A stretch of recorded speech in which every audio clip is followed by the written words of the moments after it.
Welcome to our channel Concept Builders by Neeraj Putadra. Do subscribe to our channel for latest videos.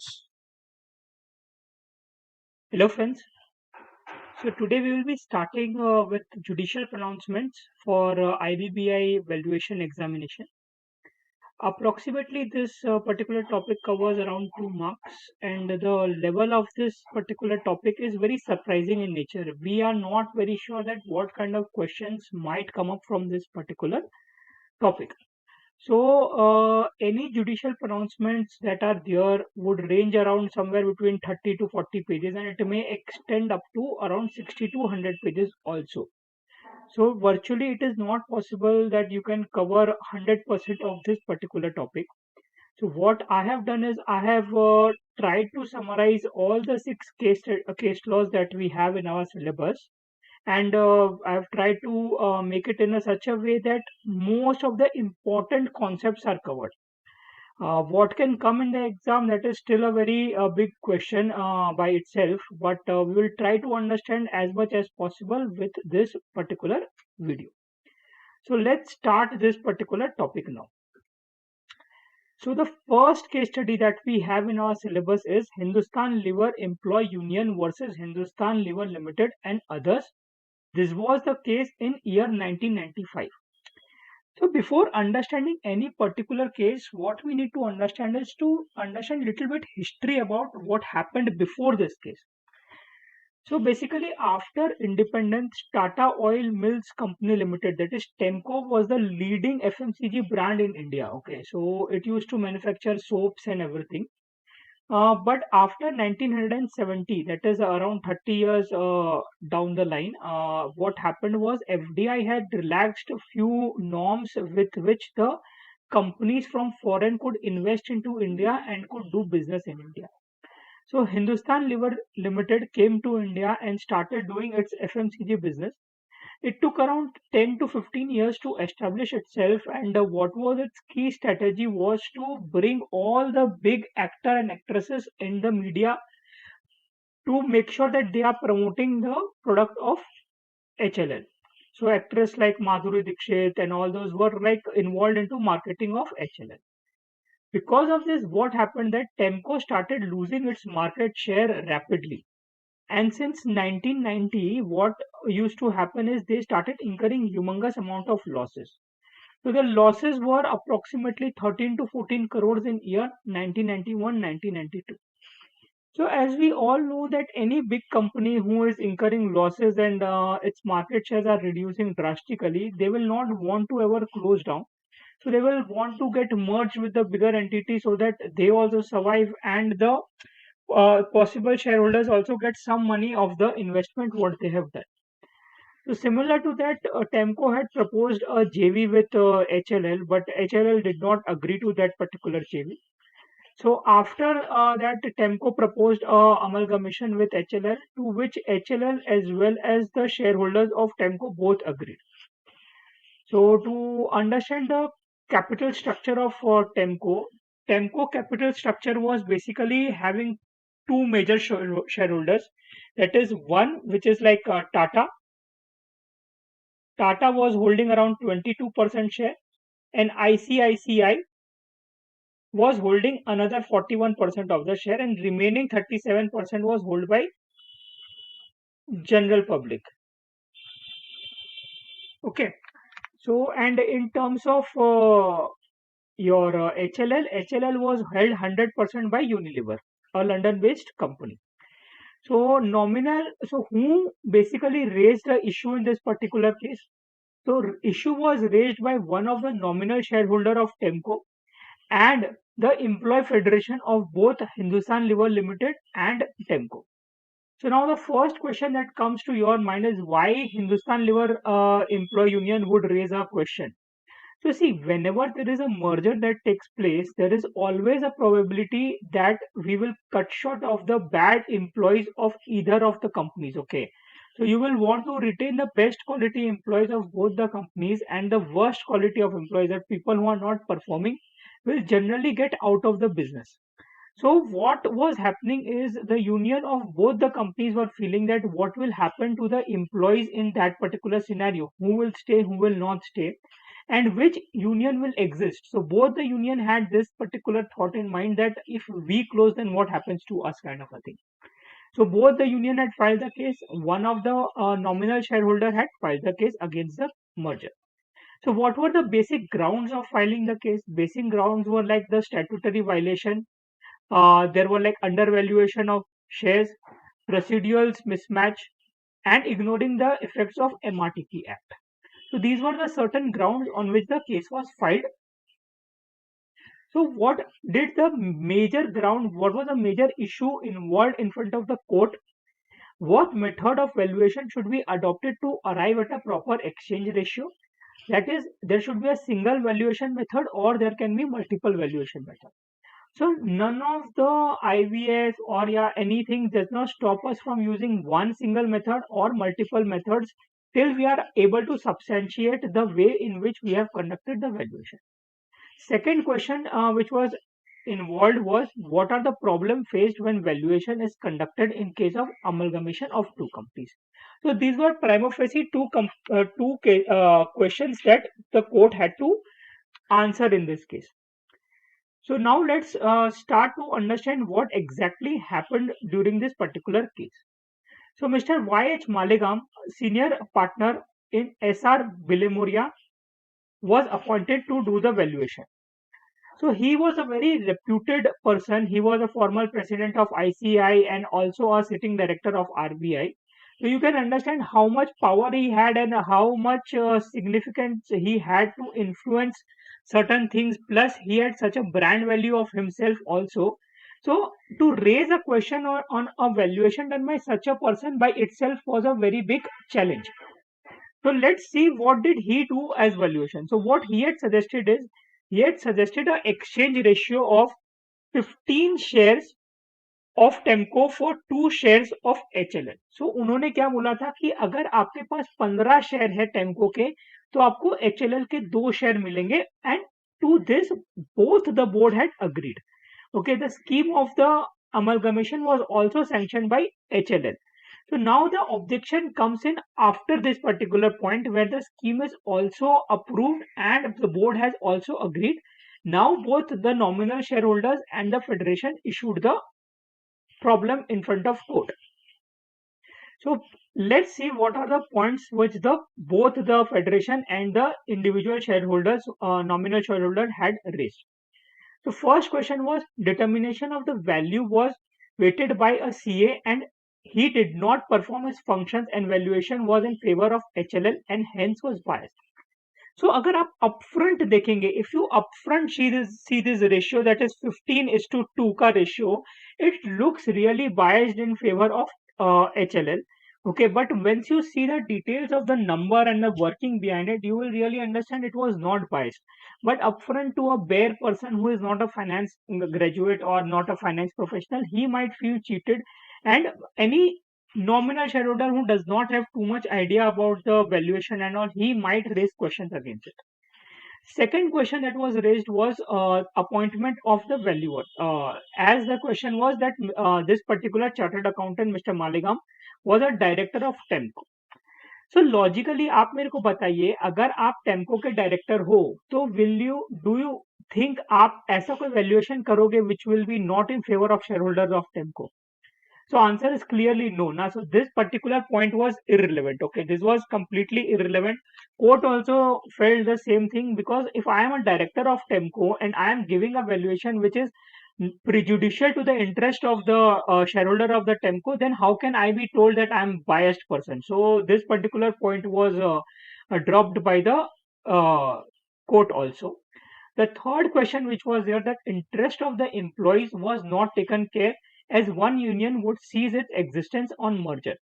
So to this, the court said that yes, this is a issue which has to be discussed and will be discussed in detail. So we will also see what the court says about it. The fourth issue was that one shareholder, Mr. Jago of Temco, objected having less than 1% of the share that its valuation was done, that its valuation, if done using net asset value, then the valuation would be 1:2. So Mr. Jago जो थे वो he was a small shareholder. He had less than 1% of the shares, and he felt that अगर valuation is done through net asset method, then the valuation would be one Temco share for two HLL shares. So we'll see why did he feel that and what was his logic behind it, and all those things. And the last point was grounds like statutory violations, perpetual aspects under valuations of shares were not measured properly, and MRTP was ignored. So, which all the methods were followed by Mr. Malegam? Mr. Malegam had followed net worth method, market value method, and earning method. So, he had followed three method, and he had at the end of the methodology, he had used a ratio of 2:1 for valuing this particular transaction. So now let's see what was the base data what was given. So if you see at the book value of Temco was 57 and HLL was 28. So अगर आप ये ratio को देखते हो तो mister जैगो का जो था कि नेट एसेट को मद्देनजर रखते हुए करना जाए तो दिस लुक्स वेरी अप्रोप्रिएट 2:1 का रेशियो कि यहाँ पे इसका 28 रुपीज का ये है एंड इसका 58 का है तो it's almost double so for every one share of Temco, you should get two shares of HLL. So this is what Mr. Jago had also said. But when the court analyzes, court found that the book value of Temco was built by huge procurement of lands which they used to do. It was not the real assets of the company. It was a land which they used to procure on which their establishments were made. And in comparison to that, HLL did not invest in land. HLL invested in the tenancy agreements, and it was a very asset-light model. That's why just comparing the book value was not logical method of doing the valuation. Now, if you see the second particular point, market price. So, market price of Temco had drastically reduced because of the losses that it had incurred from 1990s to 1993, which was 29 rupees, and HLL was 375 rupees. So, if you look at this particular metrics, then somewhere or the other you feel that the valuation done was appropriate, that the Temco shareholder should get a very less amount of shares of HLL. So that was a rationale. And the third rationale which was taken by the valuer was that the Temco did not pay any dividend for previous 3 years, whereas HLL has paid dividend for 3 years, which were like 42% and 38% in year 90 and 92. And so that's why it was a very high paying company, and that's why the value of the share was also high. And when the investors of Temco get these particular shares of HLL, they would be also getting these dividends in future. Okay, so that was the point considered by Mr. Malegam when he was doing the valuation. So now what did the court have to say against each of the points? Okay, in relation to the allegation on the valuer, in no circumstances it can be proved that valuation was biased or the valuer had any interest in the scheme. He was a director of the Temco and not a shareholder. Okay, so he did not have any particular interest by which he will want the shareholders value of Temco to be reduced. That's why this particular point was dropped. Second point was that Mr. Dholokia, counsel of Mr. Jago, pointed out that Mr. Malegam was a party of audit committee of ICICI too.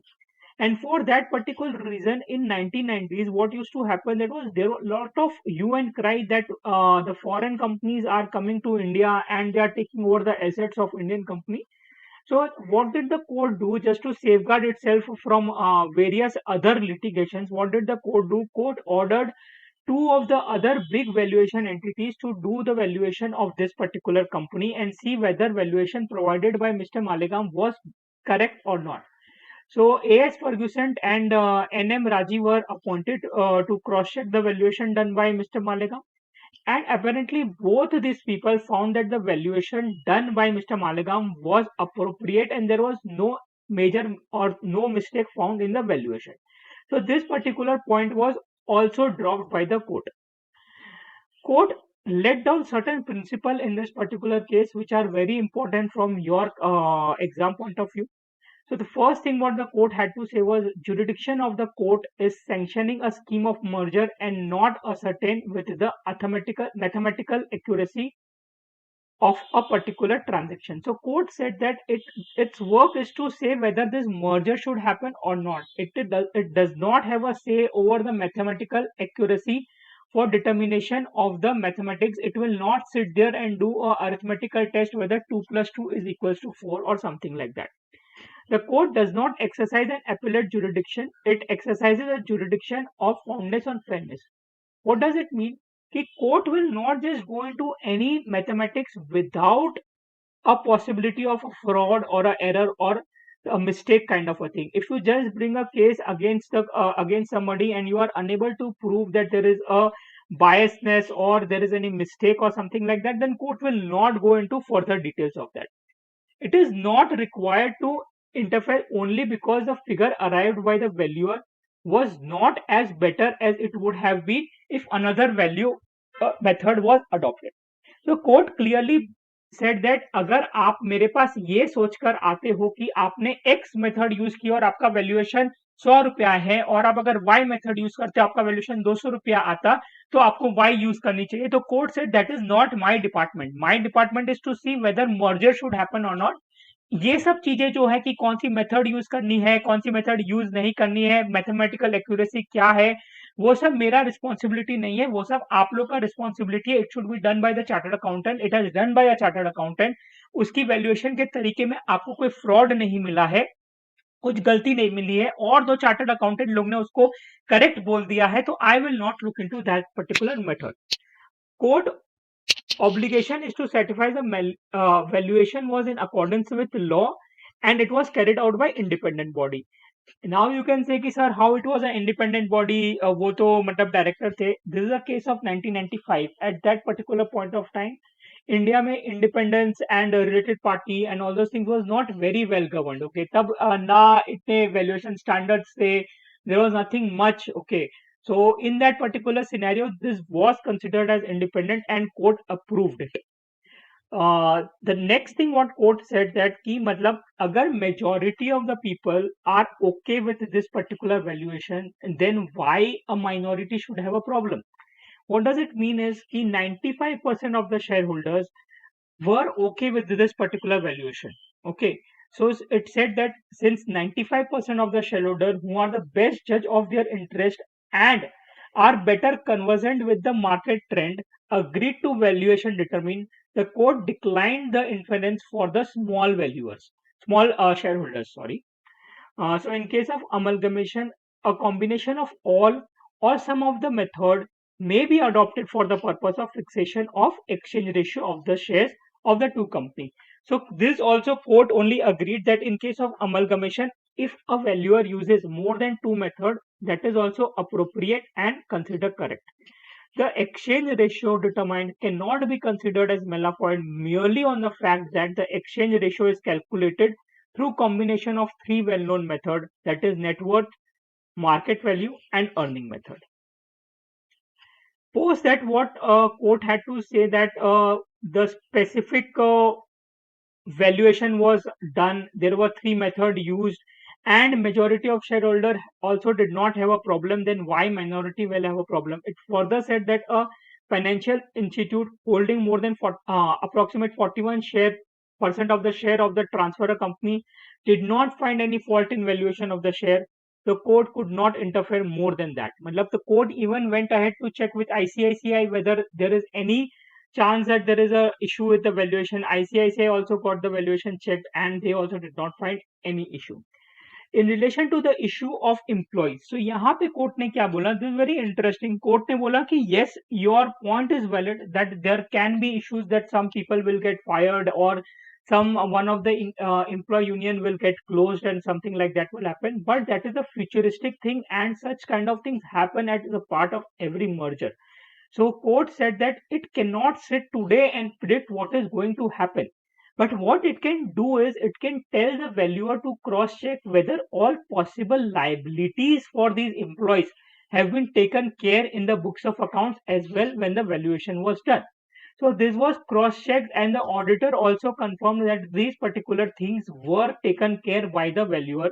So like liabilities like PF, ESI, insurances, the salary payables to both the company's employees and all those things considered. So the auditor also confirmed and the valuer also confirmed that these things were completely taken care while conducting the valuation. In 1995, there was not much text available for understanding how the valuation will be conducted for amalgamations and all those stuff. So court used two books, which was like commissioner of, it used one book which was like takeover and merger, and in which it determined 8 factors for doing a valuation in case of a takeover merger. Some of the factors were like share prices, dividend, relative growth, coverages, and many such other points. So what all things you have to remember is how many factors were used. It was like 8 factors were used. Name of the book was takeover and merger. Okay, all this kind of small things you have to remember. What was the percentage share of the financial institute? So answer will be 41. Okay, so basis all these arguments, the case standard, the appeal failed, and the it was dismissed by the court. The second case what we have in our hand is Mihir H. Mafatlal and Mafatlal Industry Limited. So, Mafatlal Group was a very old family-run business from Gujarat. Okay, they were into clothing industry and all. So, what was this entire case is like there were the two companies which were getting amalgamated. So, the company's business was going down, and that's why they were amalgamating two companies.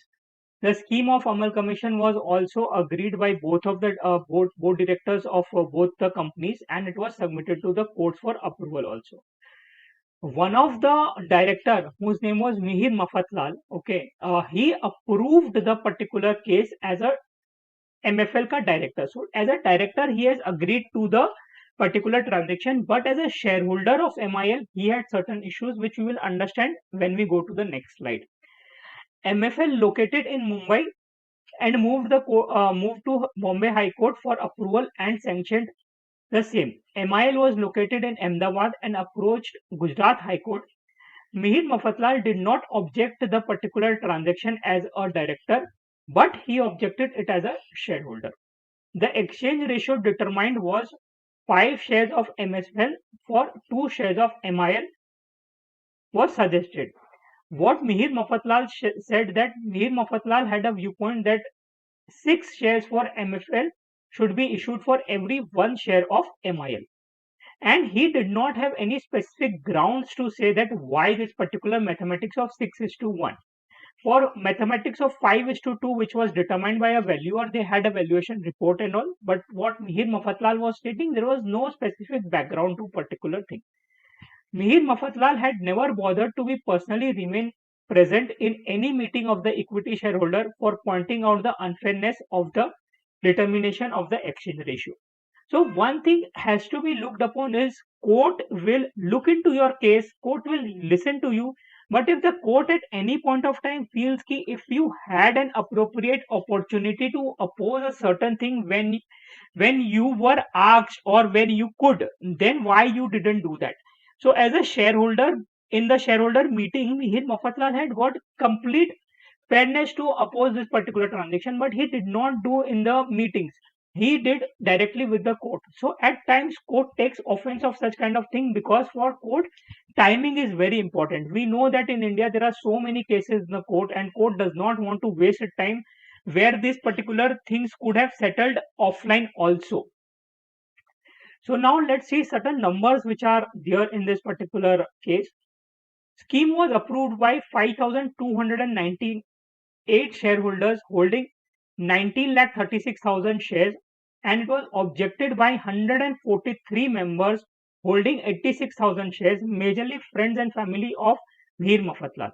So what happened is, if you will just see what is the percentage, if I do 86,061 divided by 1936964, that is approximate 4% shareholder had problem. 95% shareholder did not have any problem. Only 4% had a problem, and that too, they were not many different people. They all were friends and family of Mihir Mafatlal. That we can conclude that Mihir Mafatlal had huge influence on all these people. Okay, and what was his contention? His contention was scheme is unfair and unreasonable to the minority shareholders and its amount to suppression. So now let's understand क्या क्या issue हुए and court को क्या बोलना था. So first thing what was argued in front of court was that why did Mihir Mafatlal as a director agreed for the particular transaction and not as a shareholder. So Mihir Mafatlal's argument was when I am a director of MFL, I will only and only look at the benefits what the shareholders of MFL can derive. At that particular point of time, this particular exchange ratio was giving maximum benefit to the shareholders of MFL. So why will I oppose to this particular transaction? And court also acknowledged to this कि yes, he is right. When he is acting as a director of MFL, he will want to look at the best possible situation that happens for MFL. Then the court asked him that why now? Means like why are you opposing as a shareholder? So he clearly argued that I'm arguing as a shareholder because when I'm a shareholder, my pocket is which is getting impacted, and as a shareholder of MIL, I am not getting benefit. I will I of sorry I am getting loss, and that's why it is not good for my pockets that I do this particular transaction. So the court really respected what Mr. Mafatlal had to said and accepted the particular case in the its jurisdiction. Because see, no, just to get your case approved to be heard in High Court itself is a very big thing, and those days it was more difficult. So the argument for of Mr. Mafatlal was really very good that as a shareholder, his pocket is getting influenced, and that's why he will have a say for this. So now let's see what did the court say to each of the point that Mafatlal had raised.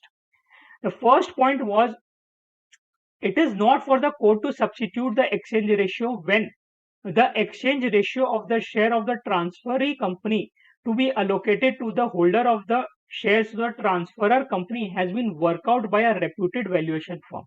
So court ने क्या बोला, अगर आपका valuation एक reputed firm ने workout किया है, then court will not just go in and substitute the exchange ratio.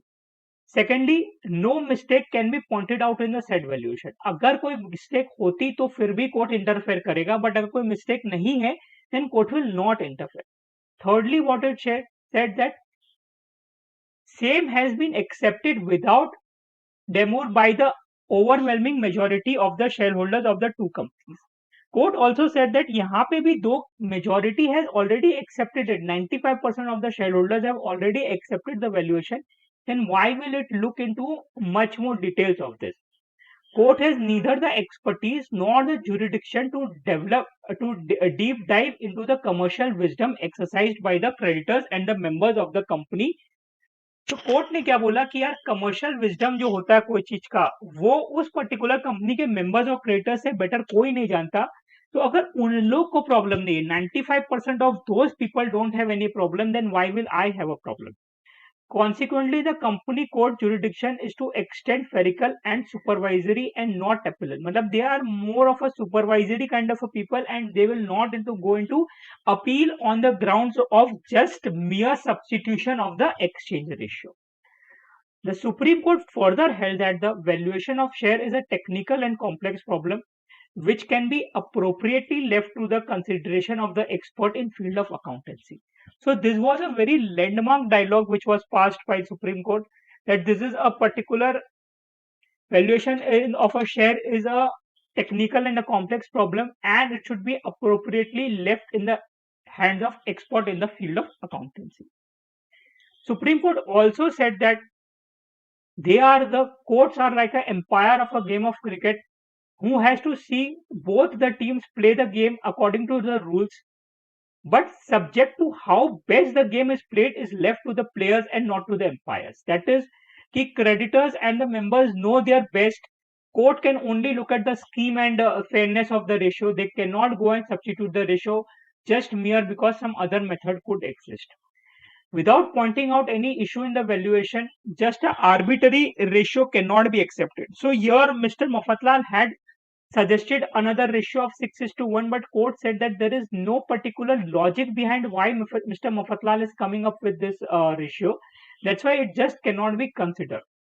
The High Court, in the sanction of the scheme of merger and amalgamation, has no jurisdiction to act as a court of appeal and sit in the judgment over informed view of commercial of the concerned parties to compromise. So here also Supreme Court said that any particular point which has the rights of the people or has a constitutional issue of challenge or anything related to court of law or understand the legality of a subject or decide on the legality, those kind of points will only be addressed by Supreme Court and not the High Court. High Court's work is only to sanction the scheme of the merger and not to sit in here on these particular grounds of constitutional validity of something, constitutional right, my rights or your right, or any legality of a particular case. The court in this particular case also used a book called as Principle of Common Company Values and mentioned four factors which should be kept in mind while valuation of shares. Those factors are capital cover, yield, earning capacity, and marketability. Method adopted in this particular case were manageable profit basis method, net worth method, and market value method. Without pointing out any issue in a valuation, just an arbitrary ratio cannot be considered, and that's why Mihir Mafatlal's contention was dropped. It was told that it will not be considered, and this is how the entire case was closed and finished. Now let's come to the third case. It's a very simple case of Group Bond Lipton India Limited 1999 and Comcast 496. So if you will see this major, all the first three or four cases that we will study, they came into 1995 to 2000 wale time when valuation was as a profession not very developed. And in that particular point of time in India, a lot of businesses were developing, the markets had matured. India had reached a stage where foreign companies were coming to India for advertisement and all. And like those were the time when lot of acquisitions were happening. So now let's see what happened in this particular case. An application for approval of scheme of amalgamation between Bourbon Lipton India, the transferor company, and HLL, the transferee company, was made. So here also there is HLL. So please do not get confused with this case and the first case that we had studied. Both are completely different cases. Both are under the common management and have several common directors. So both these companies were under common management, and that's why they thought it's much better to merge both these companies rather than doing two different business and all. So what was agreed that five shareholders holding 298, who raised the objection? It was objection was raised by five shareholders holding 298 shares. Raised the objection to the scheme. None of them showed any interest in the matter till their sudden appearances in the court at a belated stage. So here also see again the same thing happened, that they had an opportunity to raise objections before. They could have emailed to the they could have written a mail to the company that they have a problem, that their rights are getting suppressed or something. They could have participated in the meetings also. But what we saw was that these people did not even participate into any meeting. These people did not even write anything to the company that they have any objections or they have any queries. Nothing was done by these people. They just suddenly appeared in the court and said that we have a problem. So these situations are always taken negatively by the court. Under the scheme of amalgamation, the transferee company shall issue 9 equity shares to every shareholder of the transferor company for 20 shares. So ratio was 20:9. The sanction or the approval of the appropriate authority concerned was obtained in respect of any of the matter. जो भी matter था सबका approval ले लिया गया था. All the matters were clearly approved by both the board of directors and any other appropriate authority also. So now what were the objections raised? The first objection that was raised was the exchange ratio was not properly calculated and not fairly determined. Okay. The second objection was the valuation report does not value the assets of the company properly. It has not taken the valuation of the brand into account. Okay. So court told, yes, this is a very important point, that brand of the company should be valued properly, and whether that has been done or not, it should be double checked. So the valuer was asked whether this has been taken care, and valuer commented also by saying, yes, the brand has been considered while valuing the goodwill, and hence the proper consideration of brand has been done. Third point was, in the overwhelming majority of Unilever, they should be placed in the different class and according to the shareholders of as a class. So class related point was even raised in Mihir Mafatlal. Mihir Mafatlal also said that there should be a separate class for minority and they should be treated separately. The court in that particular case also said that no, if you are a different shareholder, like that is like you are a creditor or you are a different class by itself, then only you can be given a different class of meeting. Just mere that you are a minority shareholder does not give you a right that a meeting should conducted separately for you. And the same thing was uh, taken care in this particular case also, that here also, you, if you are just a minority shareholder, you cannot be given a separate class of meeting. Since without the consent of the landlord, tenancies cannot be transferred, the scheme was prejudicial. As we saw in the first case also, that HLL had a tendency of taking land on tenancy and they did not procure the land. So here the question was that if the merger happens and after merger, these particular tenants does not sign up, the this particular landlord does not agree to the merger and they don't sign up for these particular rentals, then the business of the company will suffer. So what the court had to say, that that is something which is between the company and the landlord. Why any landlord on the planet will not want to do the business with either of the companies? For them, it is they should get their rental on the time. They don't care which of the companies signing the agreement or not. So this particular point was also dropped later on. The company has offered to purchase the said shares at the price which the objector paid to them and or as decided by the court.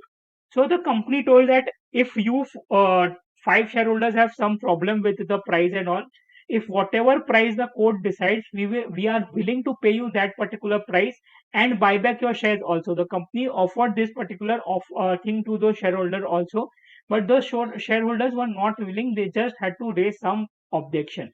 The company, for this particular purpose, even produced valuation report which was conducted by SB Bilimoria and NM Raji and Co. And both two lenders, ANZ Bank and ICICI Securities, also founded these particular valuation to be in reasonableness. They did not find any issue with these valuation. Auditors were also asked to review the valuation and the valuation report to make sure that goodwill was considered and the brand was a part of goodwill, and they also found it to be to be fair. What was the court decision? Court decision was, once the exchange ratio of the share of the transferee company to be allotted to the shareholder of the transferor company has been worked out by a recognized firm of chartered accountants. So let me just pause here.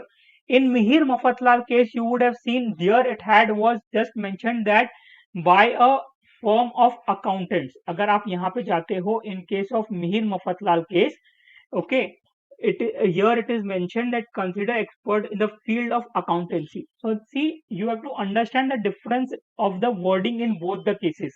In Mihir Mafatlal case, it is said that valuation of the share is a technical and complex method and should be left to the consideration of expert in field of accountancy. Okay.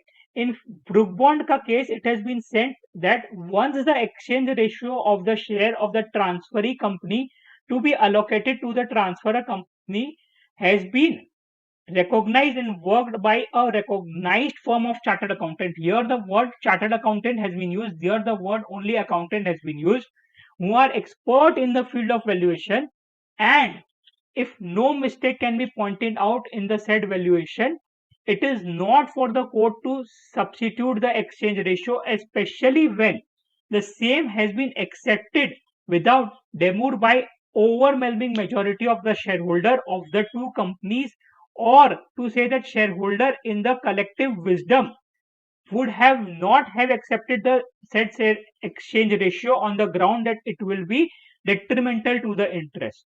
So if you will see that the certain portion of this particular verdict has been taken from Mihir Mafatlal also, and there's one new line item which has been added, which is nothing but from year till year. Okay. So that you have to take care, and you have to remember what is of this particular case and what has been taken from Mihir Mofatlas case. It was further held that if the exchange ratio has been fixed by an experienced and the reputed firm of chartered accountant, then in that absence of any change of fraudulent against them, the court will accept such valuation and the ratio of exchange. Okay. Mere allegation of fraud is not enough. You have to prove the fraud. Just saying कि इस बंदे ने गलती की है, that is not enough. Appeal stand dismissed.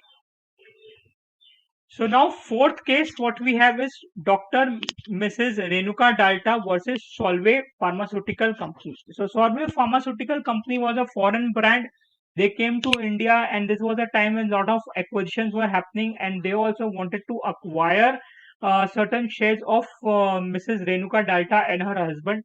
So what was proposed by a mutual settlement agreement that they will take over 4.91% of the shares of uh, Renuka Dalta, and a valuation was done, and this particular valuation was also conducted by a chartered accountant, and the valuation what was given was 8.24 crores. So this was also Mr. Malegam who conducted the first valuation. He was the same person who was conducting this particular valuation also. He had here also applied all the standard principles of valuation which was supposed to be applied, and here also he had used a combination of three methods, that is asset based, earning based and market based approach. While working out the earning based approach, the valuation of capitalization of the past earning was adopted. He did not use discounted cash flow. So this was a major issue in the court also, that why he did not use discounted cash flow. So as I have kept telling you, your documentation is the key to your success in the field of valuation. And Mr. Malegam was an expert in it. Okay. So Mr. Malegam clearly showed the evidence to the court. Let's quote, see, I have got valuations, projections from these two people, that is Mrs. Dalta and the company both, and both the valuations are North Pole and South Pole. Okay, they don't have anything in common, and I can't use such different valuations. Nor I have given an opportunity to get a valuation from a third party which I can use, and that is the reason I have not used DCF as one of the method while conducting my valuation. And court also approved and agreed to it. Yes, Mr. Malegam, whatever you have done is correct, because if you do not have appropriate data in hand, then how are you even going to conduct the valuation? You cannot just do valuation basis two different projections.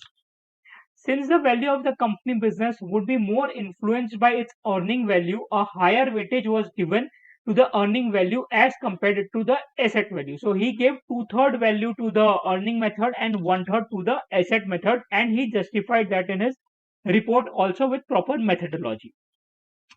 So now let's see what was the matter in the case. So case में क्या था, Mrs. Dalta and the this particular company had agreed that they will pay 8.94 crores for 4.91% of shares. Mrs. Dalta said that it is not only the 4.91% share for which we should be paid, but we should pay something extra for the control premium also, and that's why it has not been valued, and hence valuation report is wrong.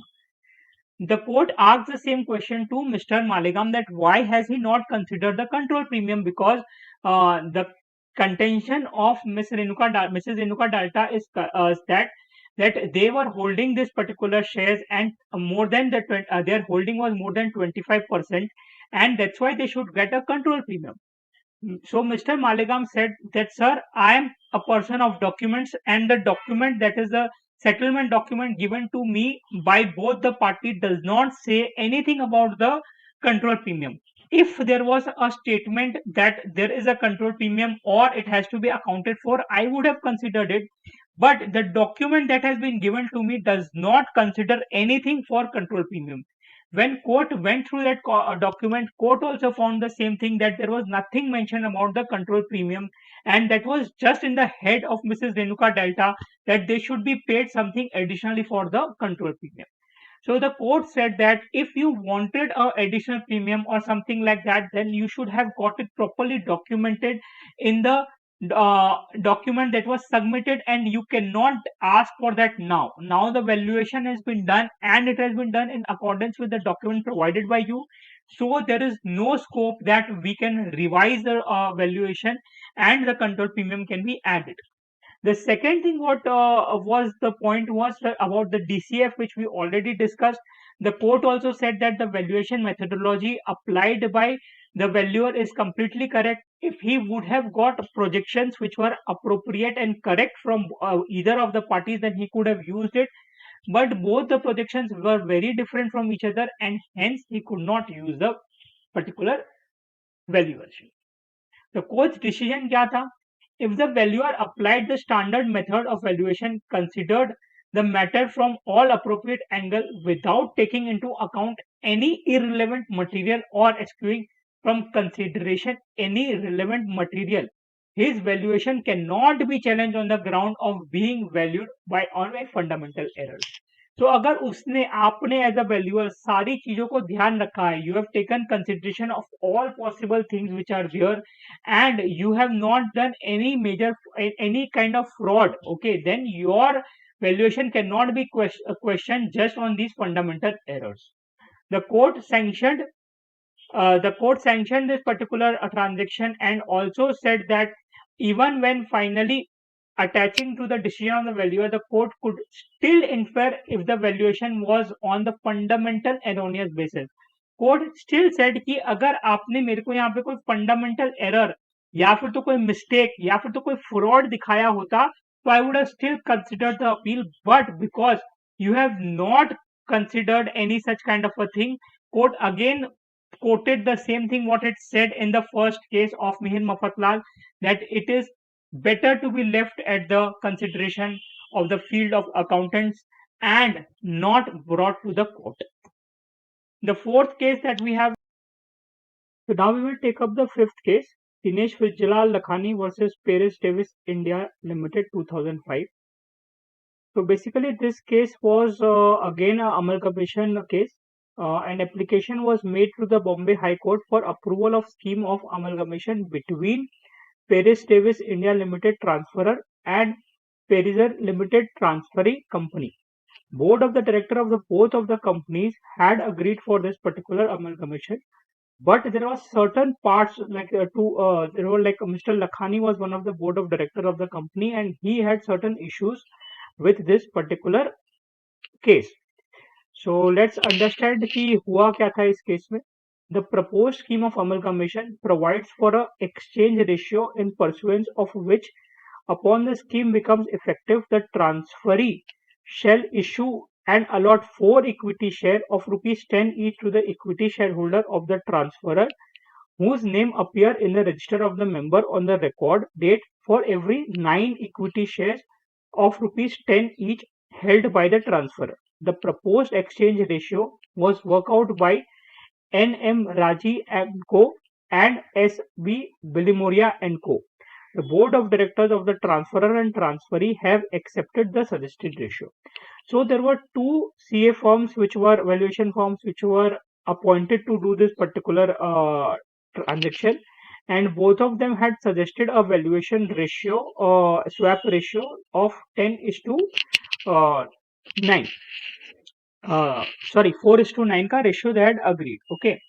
But Mr. Lakhani, who was one of the director, he opposed the swap ratio proposed in the scheme, and he said that this particular swap ratio is unfair and it is not in the interest of the minority shareholder of the transferor, and requested for a change in swap ratio.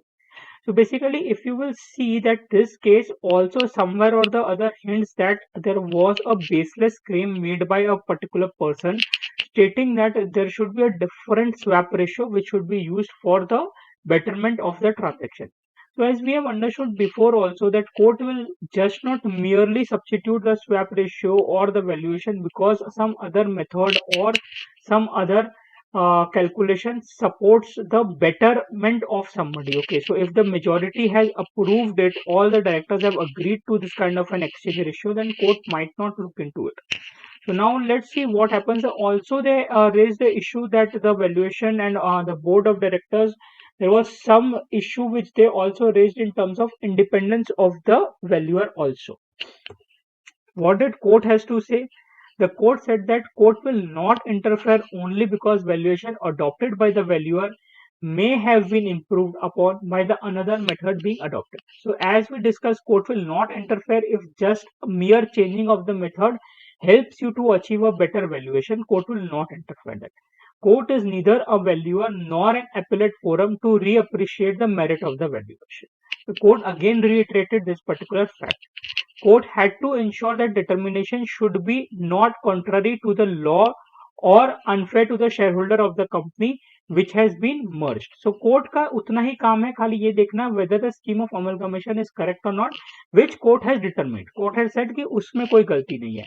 And hence there is court also concluded that there is in case of valuation expert there is no problem in terms of its independence and stuff. So in independence में क्या problem था कि वो जो थे valuers, they were also the solicitors of the board. Okay, so that's why there was issue in terms of the independence of those people.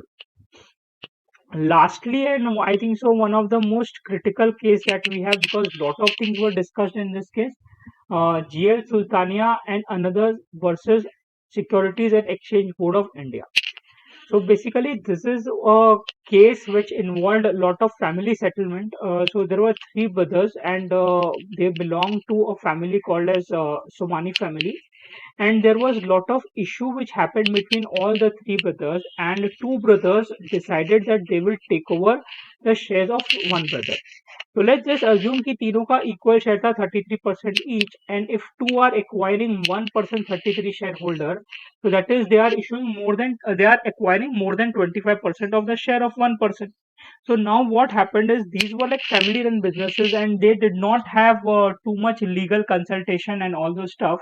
So what they did is they just procured these shares. But as we all know that if you procure more than 25% of shares of a entity or a shareholder, then you have to get a valuation done by a merchant banker as it triggers the takeover code.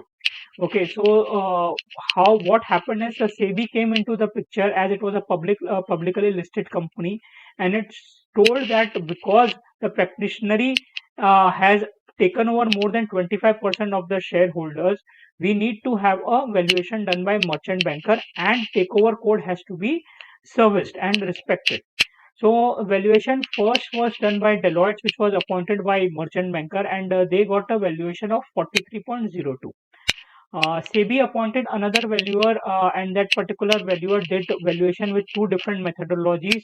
Method one से उनको 63.50 का valuation आया, and method two से उनको 64.17 का valuation आया, and this valuation was done by Mr. Patni. On the contrary, the applicant, that is Mr. GL Sultania, he appointed two valuers, which is like Anand K Associates and Sanjay Bajoria and Associates, who gave a valuation of 408 rupees and 590 rupees. Now just imagine a case where one valuation you are getting at somewhere between 43 to 60 rupees, and on another side you are getting a valuation of 408 or 590 rupees. They are also very different. So when SEBI investigated, SEBI rejected the applicant's valuation on the reason being that the valuation provided by these applicants were based on the data provided by them only. They did not provide the data from the company side. Okay, and because these were provided by Mr. GL Sultania himself, there was a high probability that these particular data set were altered or biased. Okay, and that's why SEBI rejected the valuation done by Mr. GL Sultania. What did the court had to said that on the contrary board appointed, so that we discussed that Mr. Patni was appointed and he gave a valuation of 63 rupees. So what did the court have to say? Firstly, court really appreciated the step taken by the board that it appointed a valuer and it did not just blindly believed the valuation conducted by either of the merchant banker or the applicant himself. The Supreme Court held in the favor of the SEBI and laid down the following important principle held in terms of valuation. So here, firstly, it emphasized whatever it said in Mihir Mafatlal case also, stating that valuation involves technical and complex issues which are appropriately to be left to the wisdom of the experts, having regard to many inappropriate with effect of process of valuation of shares. So in Mihir Mopatlal, we saw that they had taken help of certain books also, where they found out what are the type of different scenarios in which valuation should be conducted, whether one method should be used or multiple methods should be used. So it really emphasized on the factor that this is a technical and complex issues, and it is better left in the wisdom of the expert. Secondly, it also said took emphasis of Mrs. Renuka Dalta cases, whereby it said that they will only look into a particular case if there is a fraudulent or valuation has been conducted in a fraudulent or erroneous basis, or there is a patent mistake conducted in the valuation, or the valuation has adopted any wrong approach. So this particular cases a question that comes is which of the case is having a impact of infrequently traded shares or thinly traded shares, then your answer will be GL Sultania versus SEBI. The way to remember this is in none of the cases SEBI was involved, or the words like infrequently traded share or something was involved. This is the only particular case law where SEBI is involved, and that's why it's very easy to remember this particular thing. At the end, what all other things were laid down is that if a particular valuation has been done with the regulations taken care, that is regulation 20 bar 5, which has been taken care and it is not been violated, then it will be considered that valuation has been done reasonably. Since the method of share valuation involves subjective and objective consideration, and there is a considerable scope of difference even if the option of valuation has been done by two different people. That is, if I put two valuers also in different room and give them a same set of data, then also there is a very high probability that two valuers will come up with different valuation. And that is also one major reason why we always say that valuation is not only science or not only arts, it's a combination of arts and science both, because it's a kind of a story writing episode, and if I speak about Ramayana it will be different, and if you speak about Ramayana it will be different. Similar goes for valuation also. And hence the court did not find any merit in this particular appeal and it dismissed, and no principle of violation of valuation has been departed from, and the court will not interfere with the valuation of an expert. So this all about all the six cases that we have. I have tried to sum the various MCQs what are floated by various students and the members. Okay, I have tried to consolidate 20 such MCQs, and I have given the answers also. What I will do is I will attach these MCQs as a part of the comment section. You guys can go through these MCQs there and let me know if you have any other problem.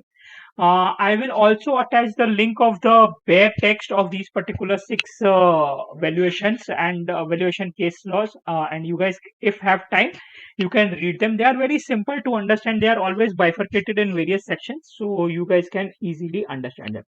Thank you, everyone. Hope you all like this particular session and hope this helps you to achieve 2 marks more in your valuation examination. Thank you.